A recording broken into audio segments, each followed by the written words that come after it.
Hello and welcome to Storytime at 9 once again, and wish you a very Merry Christmas. Well, I was excited reading the comments of children like Athar who were saying like they have been waiting for like a decade. Wow, for this. And also Ashutosh, who has joined, I think, half an hour before the show and saying that, I can't wait. Even Ayush. So great to see the excitement, children. Who else has been waiting? Acha, Abha madam is also, joining the show. Very good. Okay, so Merry Christmas to you, all of you, once again. And today, we have a special episode because we are going to a very important country, a country which is huge, a country that, has a big cultural influence on us. I mean, it is the big country next to our country, close to our country. We may have tensions and all, but then when you talk about our chai or our Chinese food, in fact, the interesting thing, when I Googled, I was trying to read up something on Chinese food, and when I Googled Chinese food, it only gave me options of Indo-Chinese food. A lot of what we call Chinese food is actually Chinese food, which has got a new birth, a new life in India. Like for me, and many people like me, of course, when we started eating out, it was always chow mein and chili chicken. But then that's a stereotype. That's very little that we know about China. And today we'll get to know much more about China and the influence of China in the culture in countries beyond China also. So today we have a fantastic storyteller, Swee Yean, who is based in Singapore, but she is from China. She is currently the president of the Storytelling Association of Singapore, but then she has been telling stories for over 14 years in both English and Mandarin, which is one of the Chinese main Chinese languages. She has been a secondary school teacher, and she was into speech and drama and public speaking. And she started telling stories in the classroom because she wanted to change behavior and attitudes. And believe me, her students used to look forward to her daily dose of stories. Now, don't you wish your teachers also began the sessions with stories? She is a wonderful singer, so her sessions are normally full of songs and interaction with the audience. Now, we have a limitation of the medium here. She cannot see you, but I'm sure, we hope that we'll get her to Bhubaneswar, to India, and get her to do a live session. But that is for later. Right now, let's welcome Swee Yean to the session, and I hope all of you, I'm sure all of you will enjoy today's session. Just a little reminder to all of you, that if you love the sessions, what you're supposed to do, you're supposed to share the video with all your friends, friends, and your family, right? And do not forget to subscribe to the YouTube channel if that's where you're seeing, or like the Facebook page where that is. And today is we have traveled to the 48th country. For those who are watching for the first time, every Saturday we've been traveling to different countries with the finest storytellers. And this is the 48th country. And in 2 more weeks, we will complete 50, right? And maybe then we'll close it. Or let's see if you want us to continue further, right? So the ones that you have missed, you can always go back to YouTube, go to the playlist Storytime at 9, and you can see all the earlier episodes. But enough for now. Over to Swee Yean to tell stories. Welcome, Hello. Swee. Hi. Greetings to everybody. I'm Swee Yean and I'm a storyteller from Singapore. And I'm Chinese. My parents, my grandparents came from China. My mother was born in Singapore, but then she went back to China for a while and then came back. So I'm born and bred in Singapore, and to a certain extent, my roots are in China. And in Singapore, I tell lots of stories in English. I also tell stories in Chinese, and I tell stories from my Chinese culture. So tonight, I have a few stories for you. And the very first one is a well known Chinese story to do with our idioms. In Chinese culture, we have idioms that are four characters. So each character, these four make is an idiom, and there is a truth about the story behind it. All right. So let me tell you my story about an old man who lived in between two big mountains. This old man was called Yu Gong. Yu Gong farmed here, just like what you see in my background. He worked hard to farm on his land. He had children, and his children had children, so that became his grandchildren. They farmed, they worked hard on the land. They planted vegetables of all kinds, cabbages, carrots, and corn. And a small piece of land they used to rear animals like ducks, like sheep, and cows. He worked hard. His children worked hard. But there was a problem. You see, if they needed to go to the other side of the mountain, they had to climb and climb and climb up, and then climb and climb and climb down the mountain. Oh, it was tiring. It was time consuming. It took so much time going up and down, going up and down. You want to do that with me? Up and down, up and down. He thought, why not go around the mountain? Go around the mountain. Yes, it was much shorter, but still, it took a lot of time.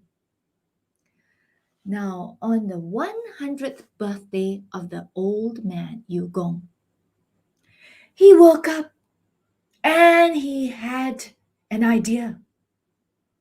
He gathered his family members. Oh, when all of them came, there were so many because there were his children and his grandchildren and his great grandchildren. Oh, when all was settled down and all were quiet, he said, everybody, let me tell you, I want to remove these two mountains. Oh, it's too tiring going around them to the other side. I want to remove them. And you know what? His daughters-in-law were very happy. Yes, yes, father-in-law, we want to remove those two mountains. Oh, you know the vegetables that we plant? Oh, we dig them up and we're ready to sell them at the market behind the mountains. Oh, by the time we go round to the other side, our vegetables, they all wilt. They all turn yellow. Oh, they all don't look so fresh. They become so stale.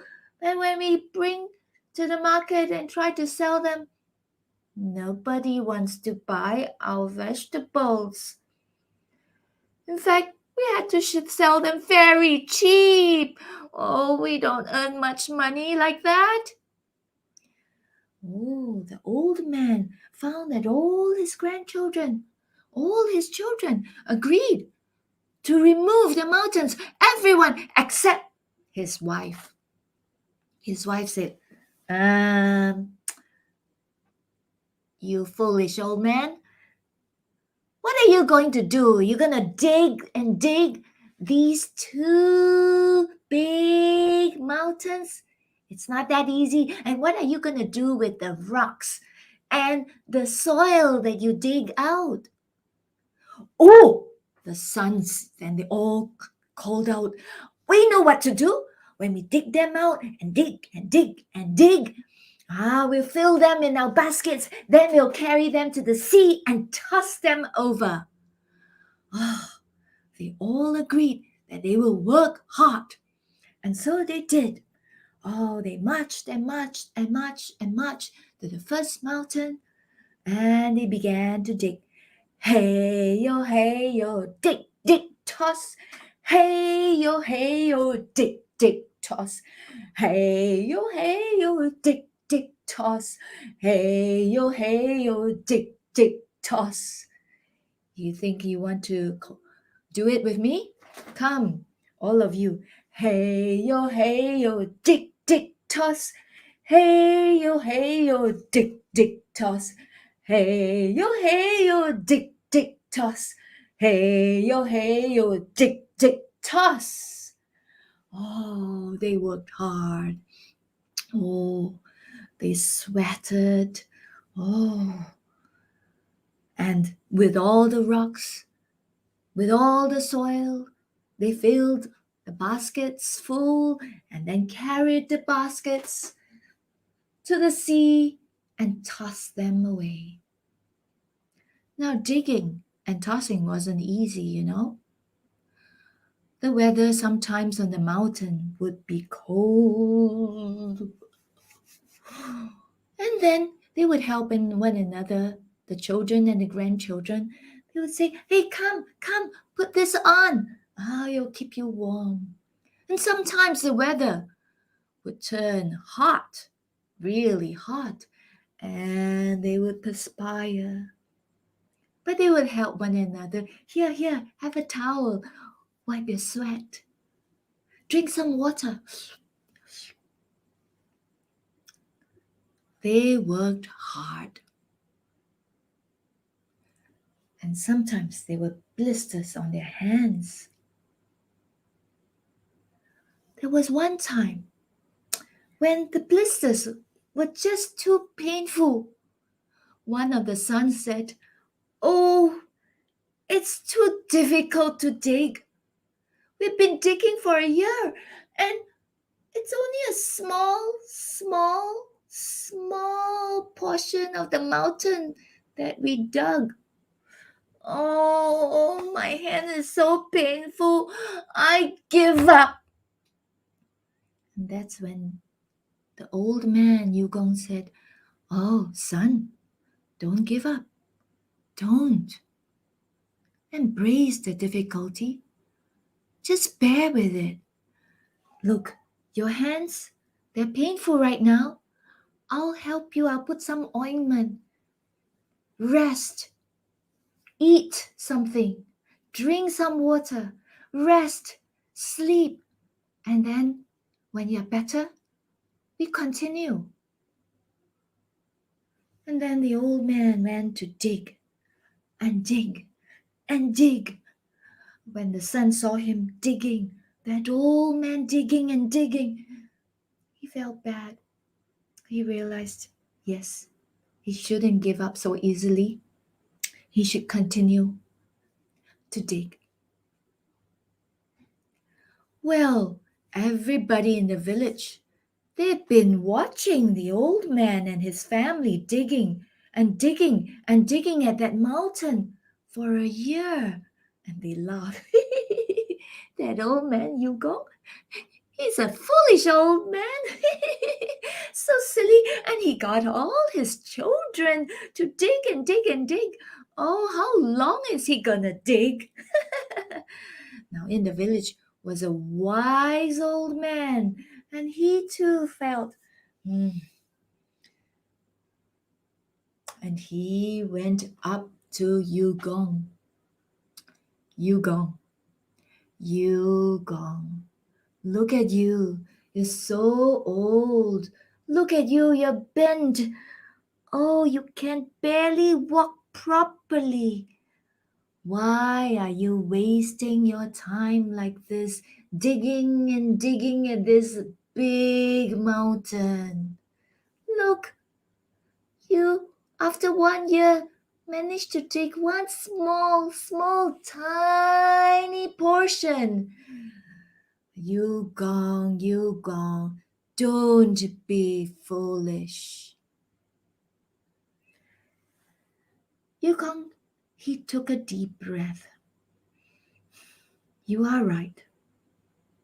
I am old and I can't walk properly, and sooner or later I will die. But I have my children. They can dig and dig and dig, and they have their children. They can continue to dig, and their children have children, and there will be many, many more. But this mountain, it won't grow. It will never grow. Sooner or later, we will remove this mountain and this mountain. Wow! Suddenly the wise old man thought, You gone. You gone. Actually, he's the cleverest one amongst everybody. He's cleverer than anyone in the village because he thought of this way of removing the two mountains. How clever!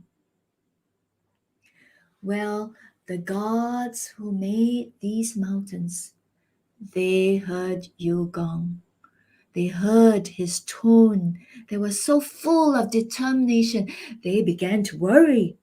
Oh, they were worried that Yugong will dig and claw and dig away their beautiful mountains, their beautiful creation. They decided to remove the mountains as soon as possible.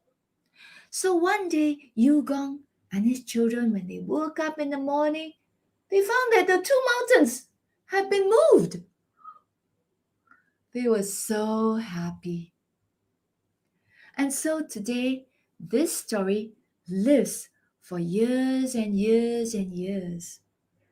And is passed down to many people, reminding them, never give up if you set your mind on something. Well, what do you think, children? If you set your mind on something, are you going to work and work and work until you reach the goal, or are you going to give up? What do you think, Bakul? Well, that is really an inspirational story. Lovely story indeed. I don't know. Have you watched any Bollywood movies? You must have. Not really, but I know of an Indian man who actually removed a mountain. There was a movie called Manji, the Mountain Man, Ah, who didn't yes, remove the mountain, but who actually made a road through the mountain. And he yes, went yes, on yes. digging a similar story. He went on digging, digging, digging. And someone Oh, tells him that, he says that, why don't you, a journalist comes and talks to him and talks about his frustration. And this Manji, he asks him, why don't you start your own newspaper? And this man says, do you know how difficult it is to start a newspaper? Okay. And this guy replies, is it more difficult than breaking the mountain? removing And the mountains. man was Yeah, speechless. Yeah, yeah. that's the film I was talking about. Lovely Yes, story indeed. thank you. I would like to watch that film. I read about his I'll story. share the links with you. I'll share the links with you. Ah, But before, sure. I invite you to tell the next story. Children, the songs, Swee asked you to go up and down and up and down and go round. Okay. You can sing that, do that. Okay. Do what she did. And you can send us the video on our email ID at contact bakul, right? Mail it to us and I'll share the videos with Swee and we'll share it on our Oh, social media, I right? would love that. Yes, please share that. Anything else that she tells you to do in the next stories and also, and if please they do learn it. how to sing that hey yo, dig dig toss, that would be great. Yeah. Okay. And before the next story begins, Just to tell you, children, that at the Bakul Library where I'm sitting, which you saw in the introduction video, okay, we have a Christmas tree. Now, some of you have been there, and I'm very happy to see that just a little while ago at the Cafe 16 Satyanagar, which is next to the Bakul Library in the same premises, I just met Arunima and Angel and Ezekiel and Sanvi and her parents, and they are now listening to the show. I was with them 15 minutes back. Now, the Christmas tree at the Bakul Library, you can see this here. So it's made out of books. It's a Christmas book tree. All the books from the library, the green colored books. See? I hope you like it, Swee. Can you see the Christmas tree on the screen? It's on the Ah, screen. Yeah. And this is little Sanvi who had come, and I had taken this photo of her. So you can come down. It's at 16 Satyanagar in Bhubaneswar. Those of you who are in Bhubaneswar can come down to the Bakul Library and uh, check out the tree, which is outside the main Bakul Library, but on the way to Cafe 16 Satyanagar. Get yourself photographed and share the photos with us, right? But now, Swee, over to you for your next story. all right. My next story also happens long time ago, and it is in a village where oh the villagers were terrorized by us. What do you think it is? Yes, a snake. And this was no ordinary snake. It was long. How long was it? Oh, can you imagine 10 tall trees? You join them together. It's that long. And how fat it is, how thick it is. Oh, your pots of water that you carry, big pots, 10 of them, that thick, a snake. Oh, it was a frightening snake, and it terrorized the people in this village. Oh, they were so scared. What do they do? This snake would often come to the farm and bite people and eat people. Oh, everyone was terrified. They didn't dare to go out of their houses. And but they had to go out of their houses to farm the land, to buy things. But they were so scared of meeting that big snake. Now, the villagers, they decided to seek help. They get help from the magistrate, but the magistrate couldn't do anything. And he himself went to ask a witch.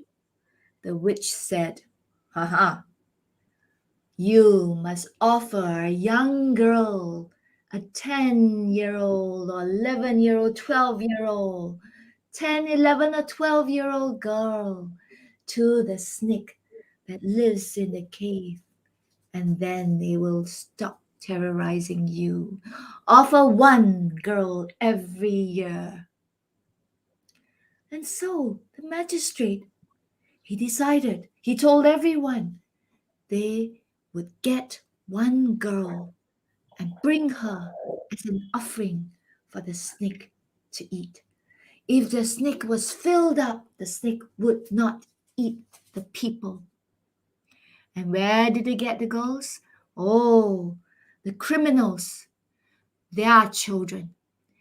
Any criminal, any bad person with a daughter who is 10 or 11 or 12 would be caught.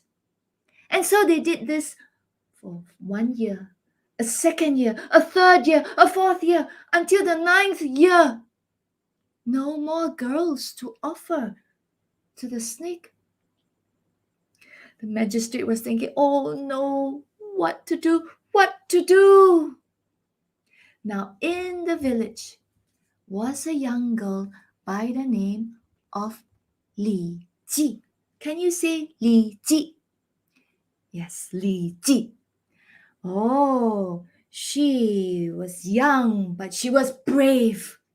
And she was very good with her kung fu, especially with her sword.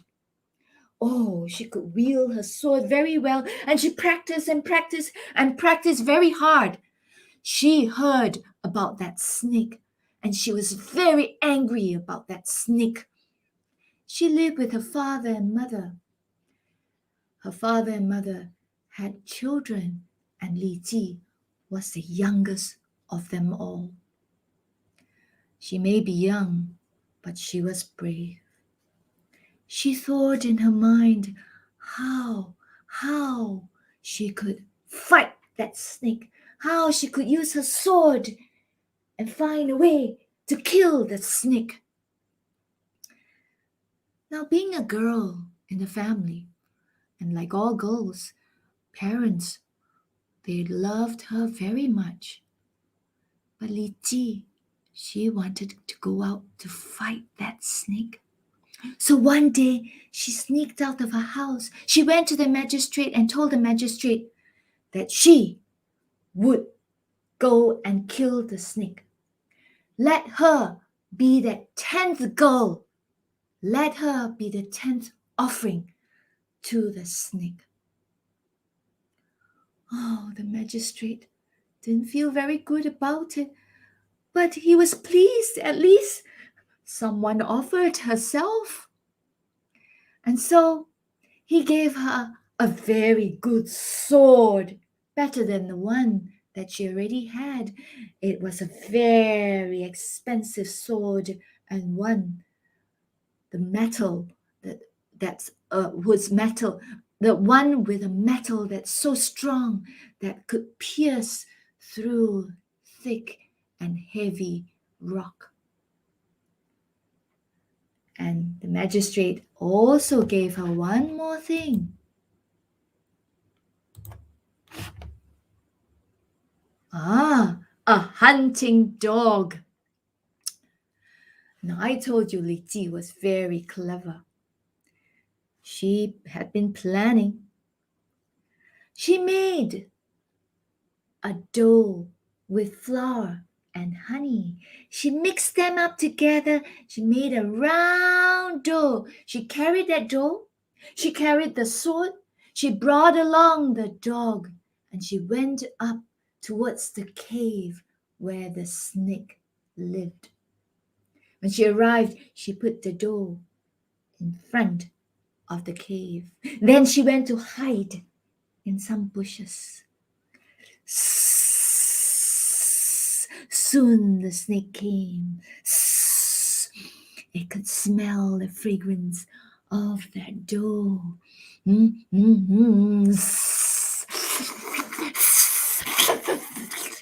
Oh, it saw the dough and ate up the dough. Then it could smell something else. Oh, the snake saw Li Ji, and he went towards Li Ji.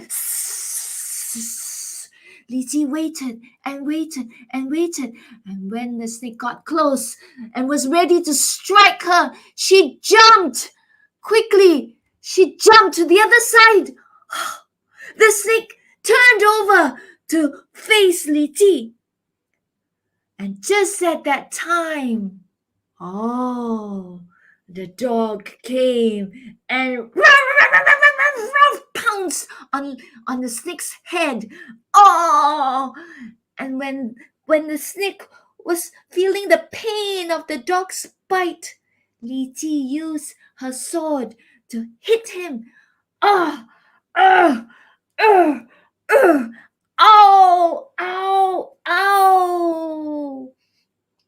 And then she used the sword to pierce his eye. With the one eye blind, the snake quickly slithered backwards back into the cave. And do you think Li Ji ran off? No. The brave girl went into the cave and began, because she couldn't see, she slashed and slashed and slashed the snakes all over. Oh, oh, oh. Quickly, the snake came out of the cave. Oh, but the dog pounced and scratched the other eye.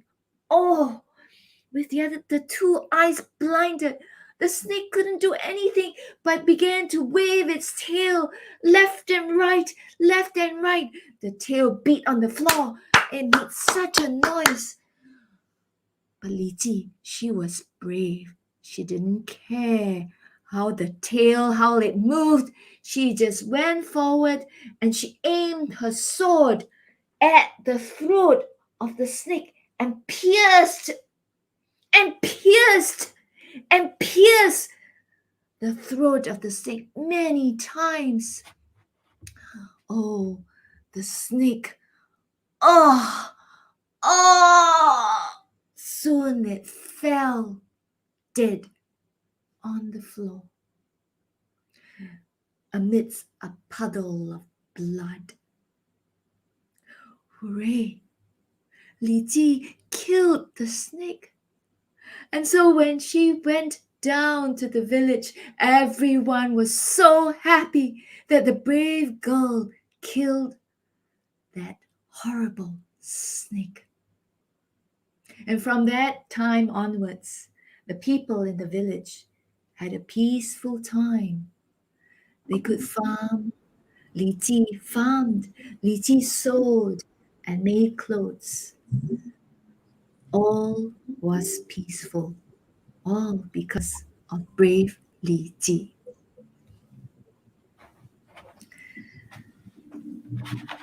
So that's the story of Li Ji, the snake slayer.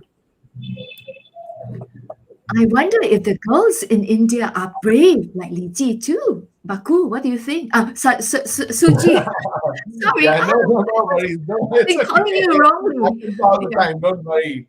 So, what about the girls listening to the story? What do you say? Are you brave like Liti? Are you? By the way, Ipsita Bindhani had written to your question, that you must not give up. And she said that she will never give up. Wow, wonderful. But what about, Wonderful. yes, who are the girls? Ipsita again says they are brave like Liti. Okay. Yes. Um, Angel also seems to say that. Let's see who else. Premlata Chakra. Okay. So Sohan is saying that the snake in the story is like Titanoboa. Sorry, Tenenbaum? The Titanoboa, Sohan is saying. What is that? So a Oh, kind of, maybe he's referring to the image of the snake oh, that you the showed. boa snake, right? The boa. Yes, yes, Yes, yes. yes. I know what you. I think I know what he's talking about. Yeah, Yeah. The Titan yeah, boa. The Titan boa. yeah. Yes, Yeah.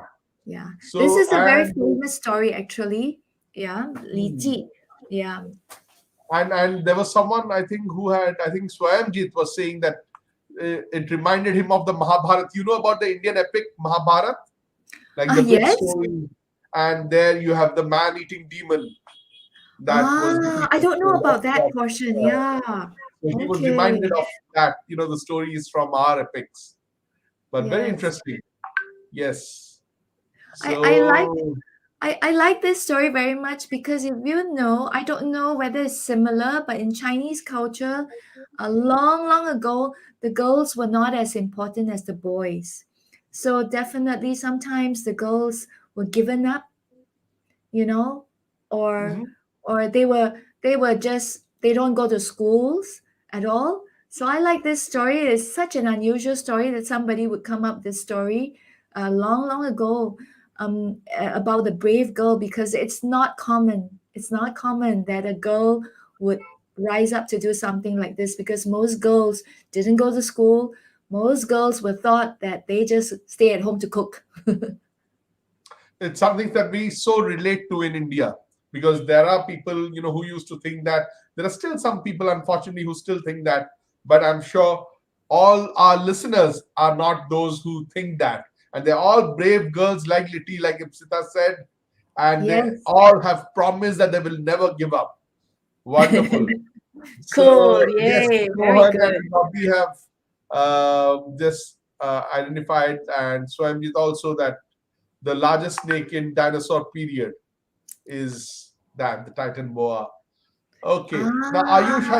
Ayush has been desperate to listen to you speak Chinese, but do you want to tell stories now, or do you want to move to telling us about China?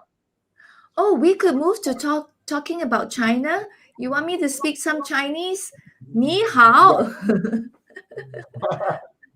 And what does Well, that mean? um, uh, it's a way of greeting, like how are you? Mhm.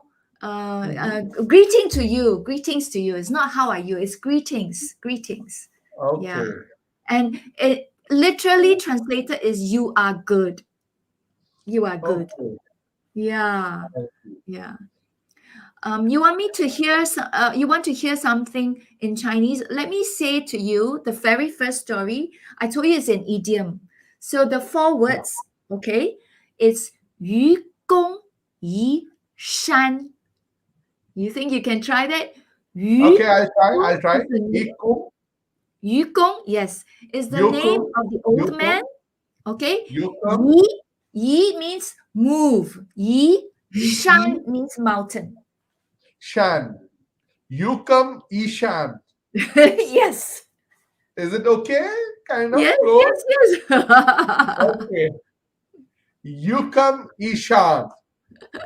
愚公 is 愚 like 愚公. It's not You, easy, huh? Ru, Yukam, Yukam, Ishan. Oh, sorry.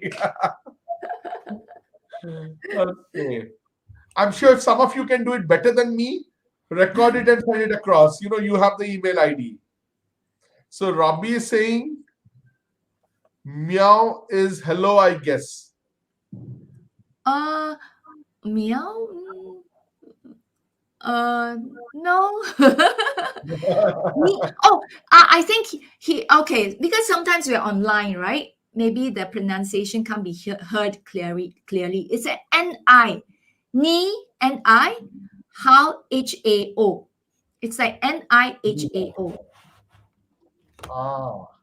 So I now can I type think it, right? there's a request. So I think before we go to the presentation, Shreyan's has asked, "Ma'am, can you sing a Chinese song?" Oh, wow. A Chinese song. What shall I sing? Okay.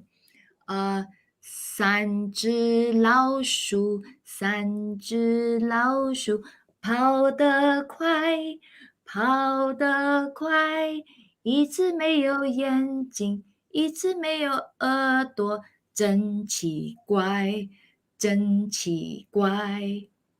Can you guess what it Teacher is? Packer raindrops. Yes, the tune is very similar. It's like it goes, it's very common, but we have our Chinese song. It's Three Little Mice. Oh, Three Little can Mice. you repeat that? Can you repeat that? I'll try to sing along with you. 三只老鼠，三只老，跑得快，跑得快，一只没有眼睛，一只没有耳朵，跑得快，跑得快，一只没有眼睛，一只没有耳朵，真奇怪。真奇怪。Okay, Very good. okay, Sujin. okay. Thank you. See, when I sang it properly, then you called me Sujit instead of Bakul. Okay, let's move to the presentation on China and children. After that, you can ask questions to Swee about China. anything that you want to know about China, about herself also. Okay, I'm sure you must be curious now. Let us start the presentation. All right. This is a China flag, and you see there are five stars, right? Right? Five golden stars, by the way. It just shows that the five stars represent unification, and the red represent the communist revolution. It's in a red field. And of course, one bright star compared to the other four smaller ones, that one represents the communist party. So this is the China flag, very special. Okay. Now the next thing is, oh yeah, we see this picture of um, China in purple color, and then you see India below it. Can you see it? And I put the word border. What are the two places that's bordering China and India? It's Nepal and Bhutan, right? And if you go to the next slide, you can see it from another angle. Yeah, and this is from another angle, right? Nepal and Bhutan. Can you see that? Yeah. And so China is that big, big piece of land, and below it is India. So actually, China is very close to India. They share a border, and you're separated by mountains, lots of beautiful mountains.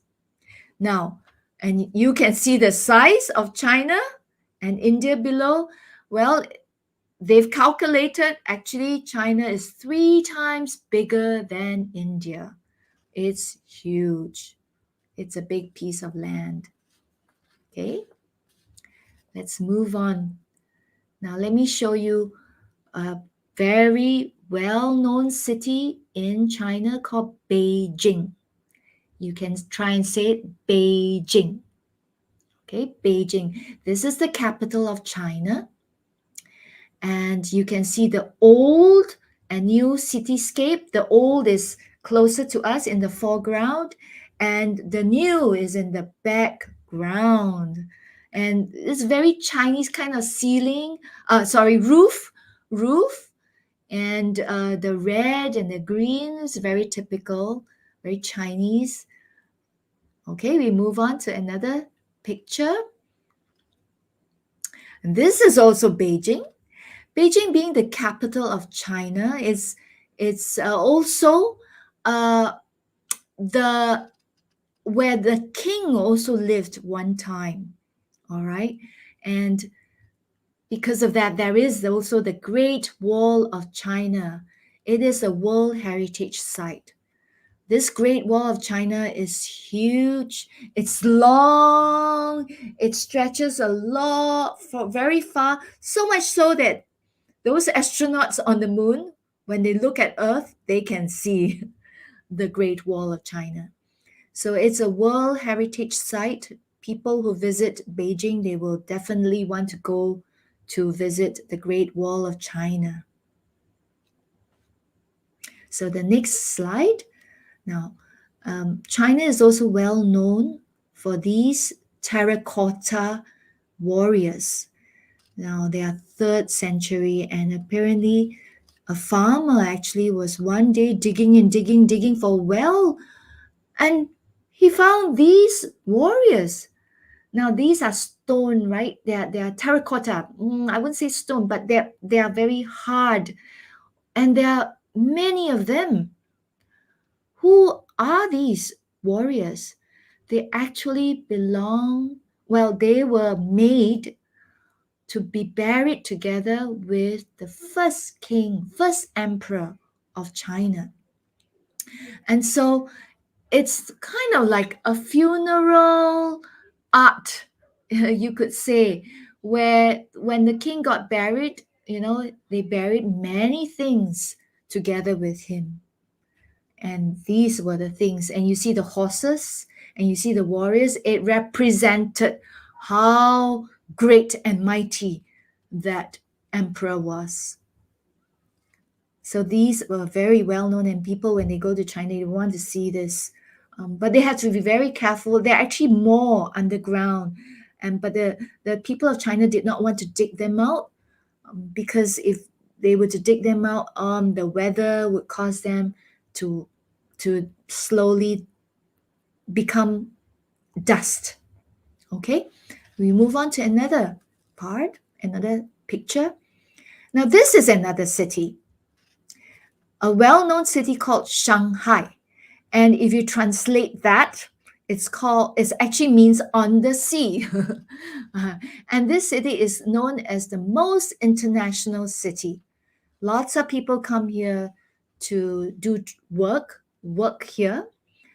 People from China itself and people from other countries. That's why it's called the most international city in China. We move on to another picture, and we move on to Hong Kong. Hong Kong actually means fragrant harbor. Oh, I spelled the word harbor wrongly. I wonder if you children notice H-A-R. It should have H-A-R-B-O-U-R, right? Hong Kong was formerly a British colony, and now it belongs to China, and the way it's ruled in a very special way. So Hong Kong is very famous for being a city that has an expensive living standard, yeah, and also for being international.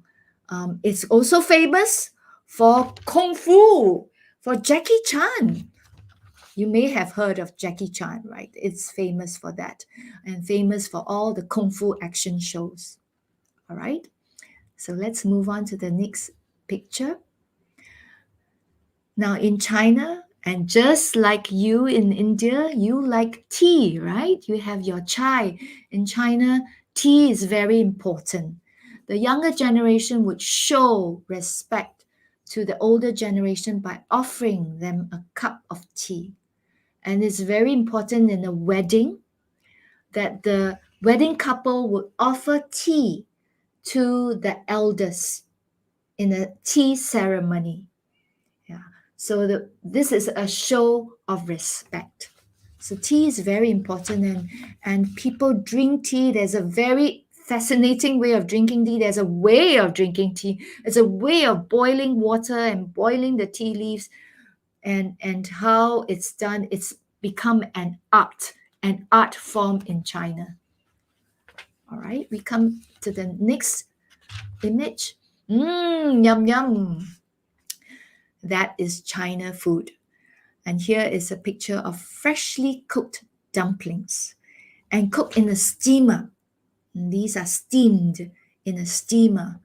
And it's a skill to use flour and water to make the pastry skin, the dumpling skin, and then you get the filling, you put it inside, you wrap it up, and you have a very artistic way of wrapping so that it looks beautiful, doesn't it? It has this pattern, right? Circular pattern. And people would like to steam it and then eat it. So I can eat lots of these, just these alone, 20. and during Chinese New Year, during special periods, people would like to make their own dumplings and eat them. And if you can't make them, well, you can buy from the store the dumpling skin. We call it the skin, the wrapper. And then you make your own minced meat and put inside the wrapper. Okay, so this is one kind of Chinese food. Another kind in the next slide is the Chow Mian, fried noodles. Oh, again, I spelled wrongly. Oh, I hope you children notice my spelling. I put friend noodles. Are you a friend with noodles? Chow Mian, right? Fried. Fried is without the N, right? It's like friend without the N. Fried noodles. And Chow Mian is a well-known dish amongst Chinese people. And sometimes in my family, when we don't feel like eating rice, we'll get some noodles out and we'll fry them. And sometimes we feel like putting them in soup. So it's soupy noodles. Yeah, we like all these trends. And when my children were younger, we like to tell stories with the noodles. I would say that noodles are like little snakes. They're trying to get inside your mouth and they want to go all the way down to your tummy. So that's chow mian. We move on to another dish. It's called Peking duck. Ah, it's a very special dish because I find that it's not easy to cook this. I tried it one time. It's just not easy. It's a long process cooking Peking duck. You have to get the duck marinated and then air dry so that the skin would be crispy thin. Then it's baked in an oven, a very special oven, so that the heat is all around. It's kind of the special oven is a little bit like the North Indian kind of oven, where you cook. Oh, I forgot the naans, um, um, and that kind of oven. So I forgot all of a sudden.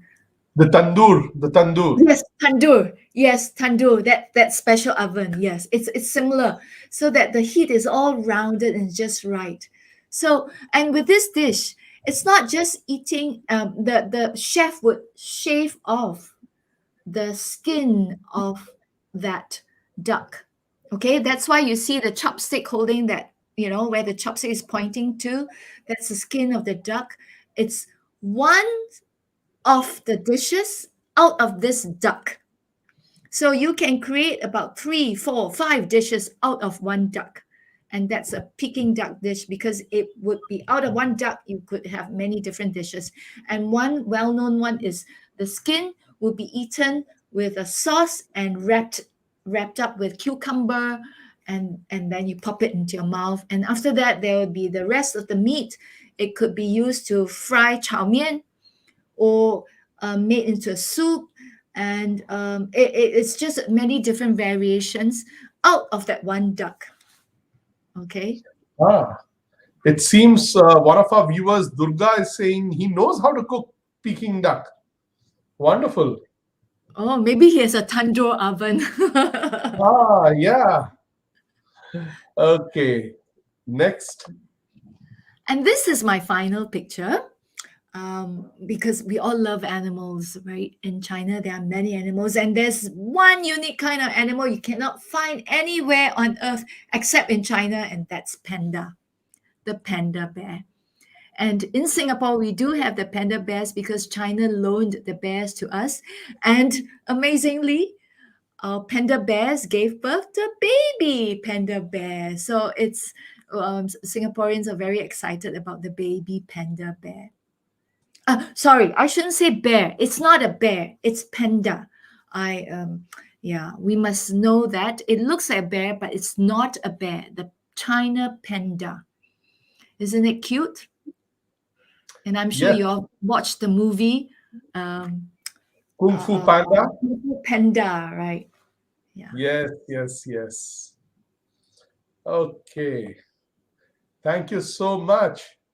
Yes, indeed. And children, I don't know if you know, there is the World Wildlife Fund, the WWF, and whose logo has the panda, right? So, wow. So, Swee, you have already done so much for Chinese tourism. Vijay Lakshmi saying, I want to go to China now and see the Great Wall of China. So, okay. Yes. And if you go there, they have slides. You could try the slides for you to But it's slide on. interesting. When I was a child, I always thought that the Great Wall of China is the boundary, like the border of China, with other countries. It's there. Ah, Okay. So much later that I got to know that it's in Beijing or around Beijing. And I used yeah. to think that, well, when someone goes to China, if I go to China, how far do I have to travel to go to the Great Wall of China? because it's such a huge country, right? So that is what I Yeah. was saying. Which border is this? Yes.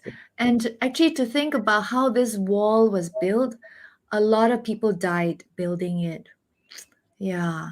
So it was the idea of a king again to protect the city, right, by building the wall. And he really built very far, very long.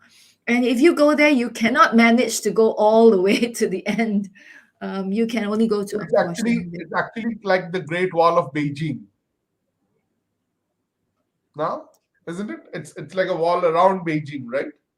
Mm, I'm not too Somewhat, sure not whether much. how far it goes. I should check it out. I'm not too sure. Yeah. Mansi says she's 10% more brave than Litti. Wow. Okay. Let me share Li Ji's name is Liji. Yeah, I know because the pronunciation on Zoom on online is not clear. It's Li Ji, Liji. Oh, Li Ji. Li Ji. Li Okay. Ji, Li Ji. Li Ji. I know it's not Okay. easy to say it. Li Ji. Sure, sure. Okay, there are a lot of questions about what is the time in China. Now, just to clarify, Satya, Shubha, that Swee is not in China. And China, by the way, will not have one time everywhere because it's such a huge country. Like the US also has different time zones. I'm sure China has many time zones. I don't know if Swee can tell us how many different time zones there are. But Swee is based in Singapore. And guess, can anyone guess what is the time in Singapore right now? It's almost 10 p.m. in India. What would be the time in Singapore right now? Can anyone guess? Okay, maybe the answers are coming. It's actually almost 12:30 at night, and I'm really thankful to Sri that she's still. Oh, Sanvi gets it right. 12:30. Did you know that? I hope you didn't Google. Okay, now, but very good. Good, correct answer. So 12:30, and Sri is telling us stories at 12:30 in the night. Would we have done that? Ipsita also. That's right. 12:30. Okay. Manasi saying long ago boys were more important. Well, unfortunately, even now in some places, and we have to change that, right? Yes, Okay. we will change that with stories. Let's tell Yes. stories like this, like Li Ji stories. Yes. So, Naman, it is AM, post midnight. Post midnight, it becomes AM, right? Sohan, that's right. India has the second largest population after China. Naman, I think your question has been answered about the time. Oh, Mansi, killing people. See, thinking that girls are not important is not good, but killing people is not good either for any reason. Mm. Hmm? So, you We want to must say be anything to that? brave to do the right things, right? Li Ji was brave to do the right thing. Okay. Now, I'll look at the questions that have come there. Uh, Sanvi says, I've lived there for more than 3 years, my early childhood years.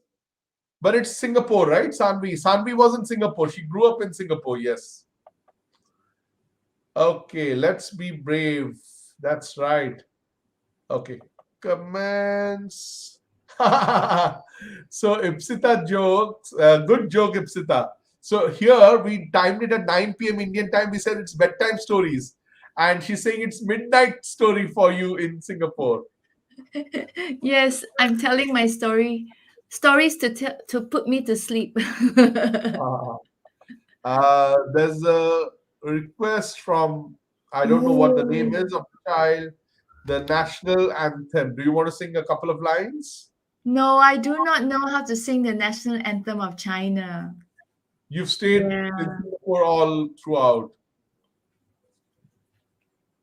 Okay. So Satya Subha is asking about your favorite color. My favorite color is actually green, Hmm, but I'm nice. careful not to wear any green right now because I'm using a green screen. If I Green. wear anything green, I'm going to disappear. Why don't you show them how you're changing your screen? Have you noticed, children, that she's been changing her screen? Why don't you show us your natural green screen and then Okay. the different screens that you've used? Ah, So that's this is the screen that she's using, magic, and right? you know you can use it as a virtual background. So you can put any background on that. It comes out Yeah. better. Okay. Compared to any other color, like I can try and do something like what she did, okay, but I won't get the same look. I'll just show you how it happens. I'll try and use a background that she had used, but then you will see that the boundaries are not around my head. It's not that clear, right? So that's because she's using a green screen that it works like that. Okay, let's see. There was a question uh about the what kind of vegetarian food do people eat in China? Hmm. It's a good question. Um, People in China, some of them do eat vegetarian food, and a lot of them would eat Amisha. beans, tofu, Hmm. beans. They would use the beans to make different dishes. And so they would make mock chicken, means uh, uh, meaning fake chicken using beans. Ah. So I Yeah, hope some of you must have eaten tofu, which is also available in India. A bit like paneer, but it's different. It's not a dairy product. So, yes, children, there is also a kind of people have a food preference who are vegan, which is not the same as vegetarian. So those who are vegan do not do not want to eat dairy products, anything with milk, and they eat tofu instead of paneer or other such milk products, right? yeah, Okay. So many children, remember I told you that in India, dumplings are known as momos, the Tibetan momos. That's how we relate to it. So I many of see. them have, when you showed the dumplings, many of them commented, yes, momo, momo. Is that so? Yes. So Ambarish said, momo is very good. Also, Mama Manja, momo. Momo. Oh, that's so cool. Momo. So, as I said, um, Sui, you would find it interesting. You might have heard that. When I was growing up, I knew about three countries: India, South India, and China, because that is how the restaurants were. So the Is that Indian food, so? so Indian food normally meant North Indian food, like the tandoori, the tandoor based things. South Indian meant dosa, idli, like what you have in Yes. Singapore also, and the Chinese. So there were three countries, much later that you started eating Mexican or Thai or other stuff. But Ah, Chinese food is local food in India, you know. So you know that sometimes there are these tensions, that political tensions, and then people say let's boycott China, and then people say, the joke comes back, are you going to boycott Chinese food? Okay, so because Chinese food has become Indian food actually.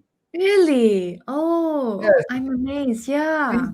street food is Chinese food. So whether it is spring rolls, whether it is chili chicken, chow mein is what you find everywhere, even in my town. Oh, wow. And so Yes. the people in India learn how to make that long noodles, huh?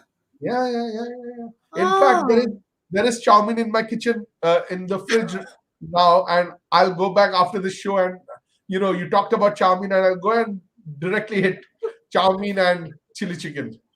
Okay, uh, there must be as much. Now, this is an interesting question from Swayamjit about religions being followed in China.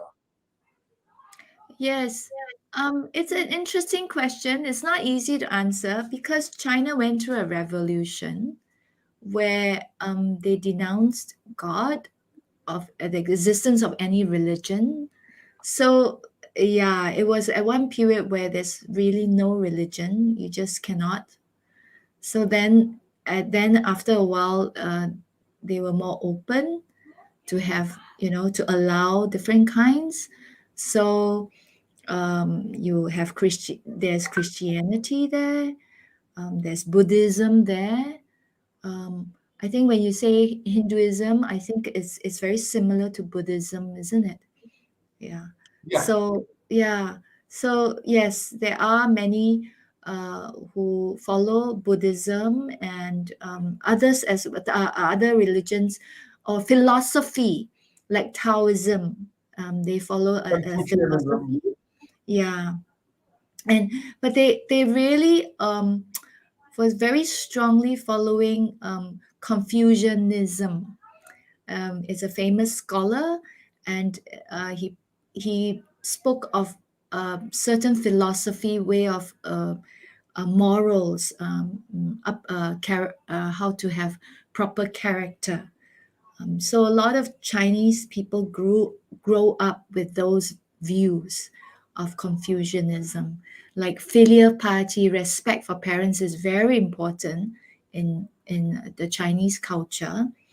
Um, yeah, but sadly, so out of the Confucianism, there is that view of where men are more important than women. So yeah, that has also negatively influenced the Chinese views. Yeah. Children, a very interesting thing. I mean, when she said we have started publishing picture books in Oriya, in the local language where we are based, for small children, and we publish some of the Oriya folk tales. Okay, old Oriya folk tales, and in all the old Oriya folk tales, if there's a single woman, she's always a widow. So we try to change that in the stories. When we were publishing it now, we published the old folk tale, but we kind of changed the narrative a bit. So a single woman does not always have to be a widow. So things like that. So, stories of wisdom that belongs to a different age sometimes has elements that pertain to that age, with which Yes. we have changed. So I think we have. Uh, I don't want to keep Sri from her sleep. She tells stories to go to sleep now. She's already told stories long back. And but children, guess what? Next Saturday is also special. This entire week is very special. I mean, you had your story time at 9 today on Christmas Day. The next story time at 9 is going to be 1st January, New Year. Yay. Okay. So, and on New Year, we will travel to a country which is one of the first countries to celebrate the New Year. Can you guess which country it is? It is one of the first countries. I mean, before we say Happy New Year, or before most people in most of the countries say Happy New Year, they tell Happy New Year to each other. So, which country do you think it is? Let me see if I Wow. have some. You can give your answers in the comments box. Meanwhile, Sri, before we sign off, anything you would like to tell the children? I am so thankful to the children for listening to my stories and the little questions, all the questions that were asked. I'm so grateful to Sujit. Thank you very much for giving me the chance to share my culture, stories from my culture. Thank you very much. Thank you so much, Sri. It was lovely having you. Sanvi, it is not Australia, the country that we are traveling to next time. Pune, not England. Anyway, keep guessing, keep guessing. We will be back next Saturday, traveling to a country, the country that celebrated the New Year before most of us, right? At least the first major country, the first big country, the first country whose name you might have heard, which celebrates. Okay, now Sanvi, let's see. Let's see. So next Saturday, 9 p.m. Till then, goodbye, and remember to share this video. And yes, if you sing along the songs and the other things, the climb up and down and round, send the And videos to us. hey yo, dick, dick, toss. Yes. Okay, then. Bye. Bye, everyone. Bye. Bye bye.